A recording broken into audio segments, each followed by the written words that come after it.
Hello दोस्तों, welcome back to my channel और स्वागत है आपका मेरे चैनल में। तो बिना किसी देरी के ब्लॉग शुरू करते हैं आज का सेकंड पार्ट। तो जो लोग नए हैं मेरे चैनल पे और जो ये वीडियो देख रहे हैं तो आप पहले के पार्ट्स पे चेक करते हैं जिसमें हम वैष्णो देवी की सारी डिटेल्स, ट्रिप जो भी कंप्लीट डिटेल्स है वो शेयर कर रहे हैं। तो जैसा कि आप जानते हैं हम पहुँच चुके थे कटरा स्टेशन और ये चल पड़े हम बाहर की ओर। तो हमने वहाँ से लिया ऑटो और ऑटो से हम जा रहे थे कटरा चौक, जहाँ से हम अपने रूम्स वगैरह देखेंगे कि हमें कहाँ रूम लेना है, हम चेक करेंगे। तो हमारी कोई भी प्री बुकिंग्स नहीं थी। अगर आपकी प्री बुकिंग्स हैं देन आपके लिए काफ़ी इजी है, बट हमारी कोई भी प्री बुकिंग्स नहीं थी होटल्स की, तो हम वहाँ जाके ही चेक करेंगे अपने होटल्स और रूम्स लेंगे। और जैसे कि मैं ऑटो लेने के पहले मैंने कटरा स्टेशन से बाहर आते ही सबसे पहले सिम ली। तो जो मैंने सिम ली थी वो मैंने एयरटेल की सिम ली थी, मुझे 450 रुपये की पड़ी, जिसमें मुझे 30 दिन का डाटा और कॉलिंग वगैरह सब था अवेलेबल उसमें।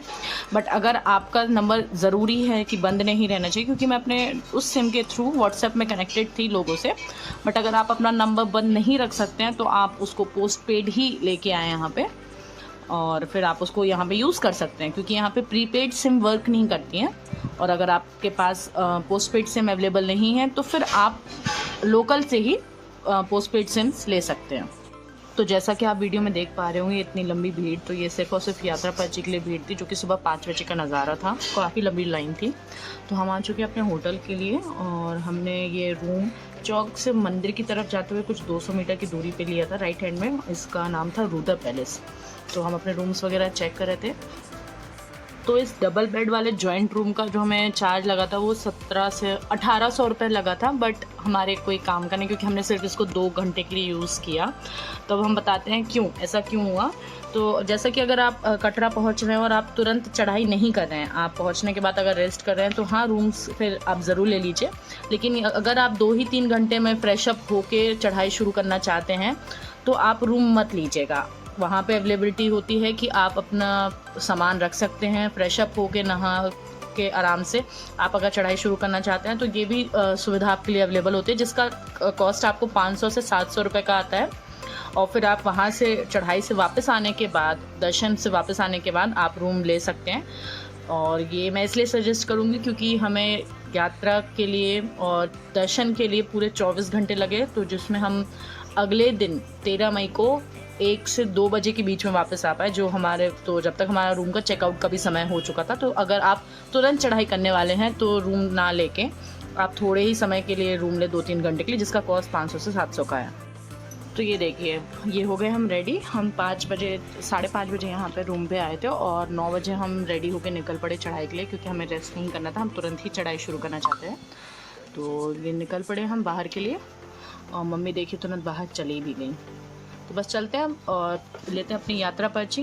तो देखते हैं यात्रा पर्ची के लिए क्या अभी भी वही भीड़ हमें देखनी पड़ेगी या फिर चलिए चलते हैं बाहर की ओर। तो ये देखिए, सब रेडी होने के बाद भी राज का भी रेडी होना रह गया था। और तो ये चल पड़े मैं और देबू पहले से बाहर की ओर। और जैसे ही हम रूम पर आए थे तो कुछ 1 घंटे बाद काफ़ी तेज़ बारिश भी हुई थी, तो मौसम इस वजह से ठंडा हो चुका था। हालांकि नीचे मौसम काफ़ी ही नॉर्मल था, बट ऊपर काफ़ी ठंडी थी। तो मैं आपको सजेस्ट करूँगी कि जैसे ही आप ट्रैक के लिए जा रहे हैं तो कंबल ज़रूर लेके जाएं। ये नहीं सोचें कि नीचे तो गर्मी है तो क्या ऊपर भी वही से रहता है मौसम। शाम के वक्त वहाँ पे ठंड हो जाती है, तो वहाँ पे फिर 200 रुपये में आपको कंबल भी अवेलेबल हो जाता है, बट कंबल अवेलेबल हैं, ब्लैंकेट्स अवेलेबल हैं, तो उसको लेके ज़रूर जाएँ। और जैसा कि मेरी मम्मी को पैर में काफ़ी दर्द बना रहता है, तो हमने अपने साथ पेन प्लस और पेन रिलीफ स्प्रे भी रखा था, क्योंकि ट्रैक काफ़ी लंबा है, जो 14 किलोमीटर का ट्रैक है। तो हो सकता है कि चढ़ाई करने के वक्त आपको कुछ अगर दर्द भी हो रहा है तो आप अपने साथ पेन प्लस ज़रूर रखें। हालांकि आपको रास्ते में डिस्पेंसरीज, वॉशरूम्स, सारी चीज़ें अवेलेबल रहती हैं, बट अपने हैंड से आप रेडी होकर निकलें। और ये चल पड़े हम बाहर की ओर। तो हमने रूम लॉक किया और जा रहे हैं हम बाहर की ओर। तो चलते हैं, हम बताते हैं हम आपको कैसा क्या बाहर का यात्री पर्ची। तो यात्रा पर्ची के लिए ये हम निकल रहे हैं अपने रूम की गली से बाहर। और जैसा कि मैंने आपको बताया था, मैं आपको सजेस्ट करूँगी कि मैंने 450 की सिम ली थी एयरटेल की, जिसमें मुझे 30 GB डाटा और अनलिमिटेड कॉलिंग मिल रही थी 30 दिन के लिए। बट ये मेरे से गलती हो गई। मैं आपको सजेस्ट करती हूँ कि आप तुरंत ही वहाँ से सिम ना लें, आप चौक आएँ। चौक में काफ़ी दुकानें अवेलेबल हैं जहाँ से आपको सिम अवेलेबल हो सकती है और अच्छे रेट्स में, जो कि मुझे पता चला बाद में, तो वो 250 रुपये में भी सिम मिल रही थी 250 में। तो आप मार्केट में आएँ, सिम्स चेक करें क्या कैसा। और एयरटेल मैं इसलिए सजेस्ट करूँगी क्योंकि नेटवर्क काफ़ी अवेलेबल, अच्छे से काफ़ी अवेलेबल थे ऊपर, तो आप एयरटेल के लिए मूव करेंगे तो ज़्यादा आपको ईजी रहेगा।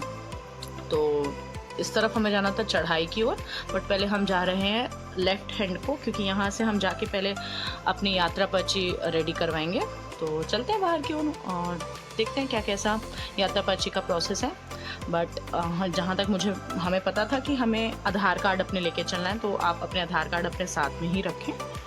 और अगर आपके फ़ोन में भी आधार कार्ड है तो ये आपका काम हो जाएगा, आपकी यात्रा पर्ची बन जाएगी। और जैसा कि बात करें अगर रूम रेंट्स के लिए, तो आप रूम ना लेना चाहें तो आप डॉर्मेट्री भी अवेलेबल होती हैं, जो कि 120 आपको कॉस्ट आता है, जहाँ पे अपना सामान आप लॉक कर सकते हैं, रेस्ट कर सकते हैं और फिर अपनी चढ़ाई शुरू कर सकते हैं। तो आपको डॉर्मेट्रीज़ के भी काफ़ी ऑप्शन अवेलेबल हैं।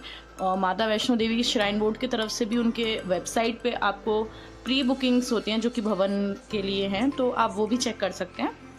तो अगर आप प्री प्लान करके सब अच्छे से आ रहे हैं तो आप अपनी प्री बुकिंग ज़रूर करें। और डॉर्मेट्रीज़ के ऑप्शंस भी हैं और होटल्स भी अवेलेबल हैं। तो अब हम ये चल पड़े यात्रा पर्ची के लिए। और यात्रा पर्ची के लिए लकीली हमें सुबह हम 9:30 बजे पहुँचे थे और हमें कोई भी भीड़ नहीं मिली। तो जैसे ही आप चौक पे बाहर की ओर आएंगे तो आपको काउंटर नंबर 2 यात्रा पर्ची का भवन दिखेगा, तो आप वहाँ से जाइए। और यहाँ पे सिस्टमेटिकली रो के थ्रू आपकी एंट्रेंस होती है, जहाँ अंदर जाके आपको काफ़ी सेक्शंस मिलते हैं यात्रा पर्ची बुक करने के लिए। तो ये हम सभी लाइन को फॉलो करते हुए अंदर की ओर। और ये देखिए यहाँ पे काफ़ी सेक्शंस बने हुए थे जहाँ पे आप अपनी यात्रा पर्ची बुक करा सकते हैं। बहुत से स्लॉट्स ऐसे अवेलेबल थे। तो ये मैं, मम्मी, मेरा भाई, मम्मी पापा दोनों, सब लोग लाइन में लग चुके हैं। तो अब हम लेते हैं यात्रा पर्ची।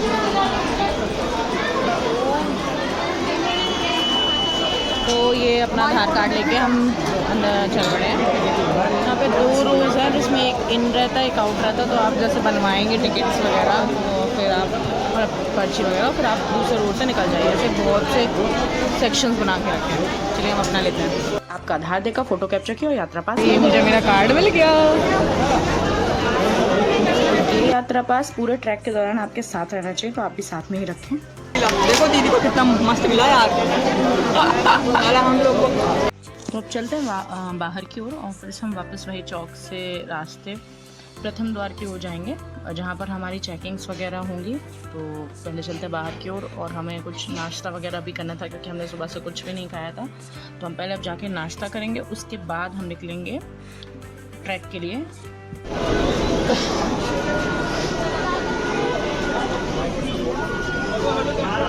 चढ़ान अड़ान करने का कुछ इरादा नहीं है, पहले पेट पूजा हो जाए भाई। 14 किलोमीटर की चढ़ान है, बड़ा टेस्टी था ये तो।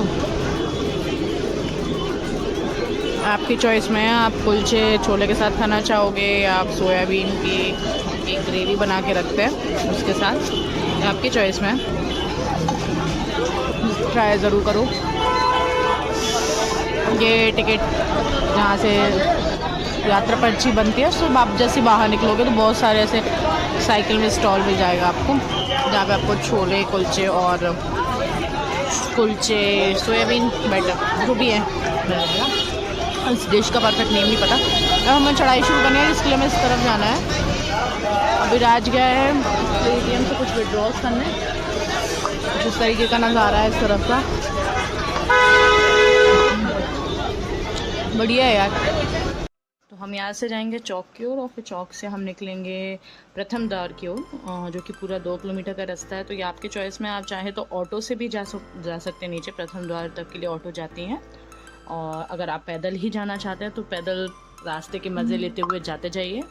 काफ़ी स्टॉल्स वगैरह अवेलेबल हैं, काफ़ी दुकानें हैं, तो लीजिए जम्मू के मज़े और पैदल यात्रा भी आप कर सकते हैं। और फिर नीचे जाने के बाद प्रथम द्वार से आपकी चेकिंग्स वगैरह होंगी और वहाँ से फिर आपका ट्रैक शुरू होता है। तो ये चल पड़े हम, और यहाँ की सुंदरता का जो डिस्क्रिप्शन विवरण है वो मैं आपको कर ही नहीं सकती। क्या तो नज़ारा था। और माता रानी के धाम में भाई तो रौनक तो होना बनती ही थी। तो ये है त्रिकुटा पर्वत, जो मैंने आपको रात में भी दिखाया था, चमकदार बिल्कुल चमक रहा था। तो ये चल पड़े हम, और यहाँ से हमें पूरे 2 किलोमीटर नीचे की ओर जाना है, जहाँ पे हमें प्रथम द्वार से फिर अपनी यात्रा शुरू करनी है। तो यहीं पर आज के ब्लॉग का हम एंड करते हैं, और कल हम आपको पूरे यात्रा से लेके यात्रा में होने वाले एडवेंचर और अर्धकुंवारी सब जगह के बारे में बताएंगे। तो मिलते हैं आपसे नेक्स्ट ब्लॉग में, और चैनल को सब्सक्राइब ज़रूर कीजिएगा, वीडियो को लाइक ज़रूर कीजिएगा। Thank you, bye.